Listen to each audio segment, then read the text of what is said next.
جب حضرت مہدی کی قیادت میں مسلمان صاحب ایمان اہل عرب یہودیوں اور عیسائیوں کی طاقت سے ٹکرائیں گے تو ان کی مدد کے لیے دو جانب سے اللہ تعالیٰ کچھ بھیجیں گے مدد. ایک تو آخری مرحلے میں مدد آئے گی حضرت مسیح عیسیٰ ابن مریم کا نزول، جو یہودیوں کی طرف رسول بنا کر بھیجے گئے تھے. انہیں یہودیوں نے اپنے خیال میں سولی پر چڑھا دیا، لیکن اللہ نے فرمایا وما صلبوہ وما قتلوہ ولکن شبہ لہم بل رفعہ اللہ الیہ. اللہ تو اپنی طرف اٹھا کر لے گیا. اور احادیث صحیحہ جو کہ ہمارے ہاں متواترہ کے درجے میں ہیں، وہ احادیث جو صحیحین کی ہیں، ان سے ثابت ہے کہ حضرت عیسیٰ ابن مریم دوبارہ زمین پر آئیں گے. اور یہودیوں کا سب سے بڑا سرغنہ جو خود مسیح ہونے ہی کا دعویٰ کر رہا ہوگا، مسیح الدجال، اسے حضرت مسیح قتل کریں گے. لیکن ایک دوسری حدیث سے معلوم ہوتا ہے کہ مشرق سے فوجیں آئیں گی حضرت مہدی کی مدد کے لیے. یخرجون ناس من المشرق یؤدون للمہدی یعنی سلطانہ. مشرق کی طرف سے فوجیں آئیں گی کہ جو مہدی کی حکومت کو مستحکم کریں گی. خراسان کا لفظ آتا ہے ایک دوسری حدیث میں. خراسان سے سیاہ عالم چلیں گے، انہیں کوئی نہیں روک سکے گا یہاں تک کہ وہ یروشلم میں جا کر رسم ہو جائیں گے. اور حضور کے زمانے میں اچھی طرح سمجھ لیجئے، ہند کسے کہتے تھے حضور کے زمانے میں؟ پاکستان ہند میں شامل نہیں تھا. سندھ و ہند، سندھ ایک مکمل ملک تھا، ہند اس کے بعد شروع ہوتا تھا. یہ راجپوتانے کا اور تھر کا ڈیزرٹ جو ہے، اس سے آگے جو ہندوستان ہے وہ ہند تھا. یہ جو ہمارا پاکستان ہے یہ ہمیشہ ہند میں شامل نہیں رہا. حضور کے زمانے میں بالخصوص سندھ و ہند، دریائے سندھ چلا آ رہا ہے.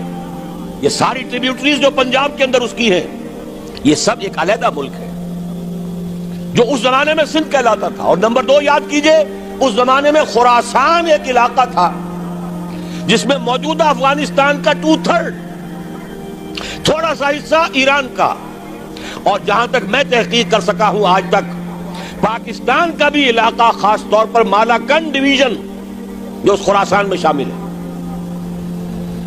خراسان سے سیاہ عالم چلیں گے جو جا کر یروشلم میں نصب ہوں گے. یہاں بھی ایک نقطہ نوٹ کر لیجئے، پہلے بھی یروشلم ہم سے چھینا تھا. کس نے چھینا تھا؟ عیسائیوں نے، کروسیڈرز. واپس کون لیا؟ کس نے لیا؟ عربوں میں دم نہیں تھا، عرب عیاشیوں کی وجہ سے کھوکھلے ہو چکے تھے. واپس لینے والا صلاح الدین ایوبی، کرد خون. اب دوبارہ یروشلم لیا جا چکا. چھینا کن سے گیا؟ عربوں سے. عرب واپس لے سکتے ہیں؟ کوئی اندیشہ اگر ہو سکتا تھا عراق کے بارے میں کہ شاید اس کے ایٹمک دانت نکل آئے، جو سازش کی گئی، جس طرح اس احمق اور پاگل صدام حسین کو دام میں پھنسایا گیا. صدام 100 جال، دام کہتے ہیں جال کو، 100 صدام، اس میں جو پھنسا ہے تو اگلا پچھلا کھایا پیا سب اگلوا لیا. اور ہے ہی کون؟ اس کے پاس ایٹمک ہتھیاروں کا ذخیرہ موجود ہے، اور کسی کے وہ ایٹمک دانت بھی نکلنے نہیں دے رہے. پاکستان کے اوپر کتنا دباؤ، اور ہمیں نہیں پتا کتنا کچھ دباؤ قبول کیا جا چکا. یہ تو سبھی مانتے ہیں،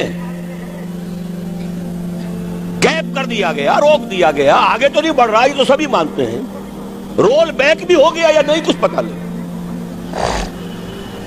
لیکن کسی صورت یہ نہیں تسلیم کریں گے، قبول کریں گے کہ کسی مسلمان ملک کے پاس ایٹم بم آ جائے.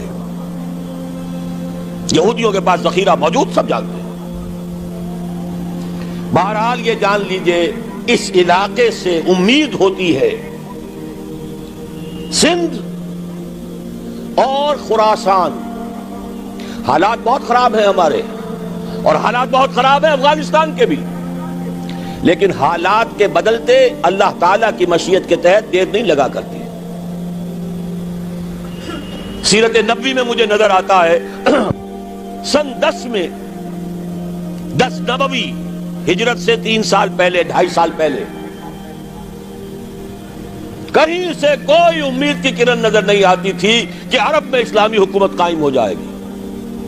10 برس ہو چکے محمد الرسول اللہ کو دعوت دیتے ہوئے، اور ابھی تک بمشکل 125 آدمی ہے، اپنے بل پر اپنے طاقت پر مکے میں رہ بھی نہیں سکتے. کیسے ہو جائے گا؟ کہاں سے ہو جائے گا؟ میں آج پوچھتا ہوں، کوئی سر بتائے، کہیں سے کوئی امید کی کرن اس وقت نظر آتی ہے؟ اس ماحول میں لے جائیے. اگلے 3 سال میں کیا ہو گیا؟ پہلے سال 6، اگلے سال 12، اس سے اگلے سال 72، اور بیعت عقبہ ثانیہ ہجرت، اور وہاں سے اب حضور کی طرف سے شروع ہو گیا انیشیٹو. تو ہم نہیں کہہ سکتے اللہ تعالیٰ کی قدرت، اللہ کی مشیت. یہ یقین ہے کہ دنیا کے خاتمے سے پہلے نظام خلافت قائم ہوگا اور تمام دنیا میں ہوگا. ظاہر ہے کہیں پہلے کسی ایک جگہ سے ہوگا، جیسے حضور کے زمانے میں ہوا. اگر بیک وقت پوری دنیا میں ہو سکتا تو حضور کے دست مبارک سے ہوتا. اگر حضور کے دست مبارک سے بھی ایک ملک میں ہوا، جزیرہ نما عرب میں ہوا، پھر حضور کے امتی ہیں نا، ابو بکر ہے، عمر ہے، عثمان ہے، صحابہ کرام کی فوجیں نکلی ہیں، امتی ہیں، امتیوں کے ہاتھوں اس کی توسیع ہوئی. اب بھی یہی ہوگا، کسی ایک علاقے میں ہوگا. میرا گمان ہے، میں یہ یقین سے نہیں کہہ سکتا، گمان بھی میرا ان احادیث کی روشنی میں ہے جو میں نے آپ کو بتا دی اور موجود ہے اس کتابچے کے اندر. علامہ اقبال نے بھی انہی کے حوالے سے کہیں کہا ہے، میرے عرب کو آئی ٹھنڈی ہوا جہاں سے، میرا وطن وہی ہے، میرا وطن وہی ہے.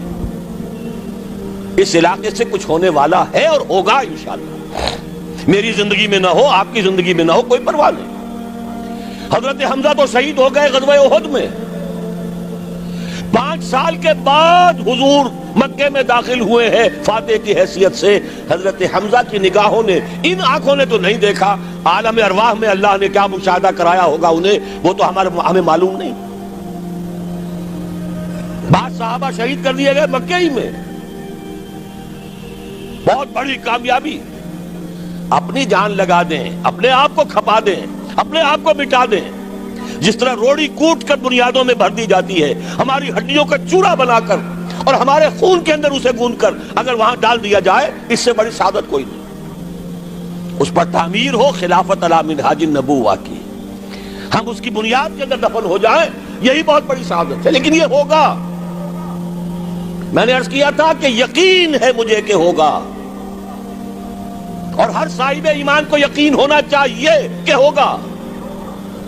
باقی یہ کہ یہ آثار ہیں اور احادیث بھی ہیں، اور 400 برس کی تاریخ بھی بتاتی ہے کہ یہیں سے ہوگا. 1000 برس تک سارے مجددین امت عالم عرب میں پیدا ہوئے. 11ویں صدی کا مجدد اعظم شیخ احمد سرہندی کہاں دفن ہے؟ سرہند میں، ہندوستان میں. 12ویں صدی کا مجدد اعظم شاہ ولی اللہ دہلوی کہاں دفن ہے؟ دہلی میں. 13ویں صدی کا مجدد اعظم سید احمد بریلوی، ان کی تو قبر بھی معلوم نہیں، لیکن ان کا خون جذب ہوا دریائے کنہار میں، اور ان کے سینکڑوں ساتھیوں کی لاشیں اس بالاکوٹ کے مقام پر. 14ویں صدی کے مجدد اعظم شیخ الہند، لیکن ان کے ساتھ ساتھ اتنے اعظم رجال، علامہ اقبال جیسا مفکر، مولانا مودودی جیسا مصنف، مولانا الیاس جیسا مبلغ، کہیں اور ہمیں دکھا دیجئے آپ. میں کل کہیں عرض کر رہا تھا، دیکھیے پہلے جو ہے 1000 برس تک ہر خیر ہندوستان میں باہر سے آ رہا تھا. معین الدین اجمیری باہر سے آ رہے ہیں، شیخ علی حجویری باہر سے آ رہے ہیں، سندھ میں جتنے اولیاء دفن ہیں سب کے سب باہر سے، ایران سے چلے آ رہے ہیں. لیکن جیسے ہی 11ویں صدی شروع ہوئی، ریورس ہو گیا آرڈر. اب سلسلہ مجددیہ نقشبندیہ اب ہندوستان سے نکل کر پھیل رہا ہے. پورا افغانستان، پورا ترکستان، تمام یہ ترک ریاستیں جو آزاد ہوئی ہیں ابھی یو ایس ایس آر کے خاتمے کے بعد، یہاں تک کہ سائپرس، جزیرہ قبرص، پورا ترکی جو اب بھی ہے موجودہ ترکی، سلسلہ مجددیہ نقشبندیہ کہاں سے چلا؟ ہندوستان سے پھیل گیا پورے عالم اسلام.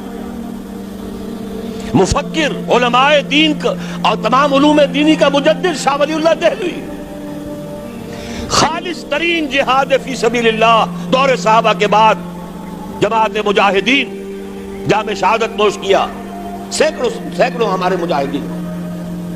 پھر 14ویں صدی میں اقبال جیسا مفکر، مودودی جیسا، دوبارہ دہرا رہا ہوں، مصنف، مولانا الیاس جیسا مبلغ مجھے تو کہیں نظر نہیں آتا. تمام مسلمان ممالک آزاد ہوئے، کہیں اسلام کا نام نہیں لگا، نہ سہکارنوں نے نعرہ لگایا، نہ کہیں کسی اور نے نعرہ لگایا.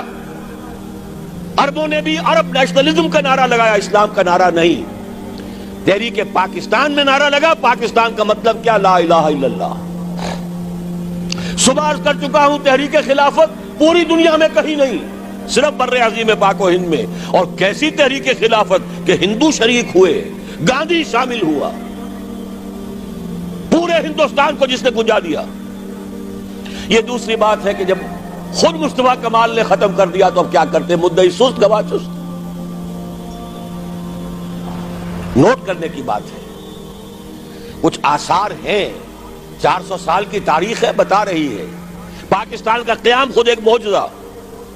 یہ ساری چیزیں مشیت ایزدی میں کسی بڑے خیر کا پیش خیمہ ہے.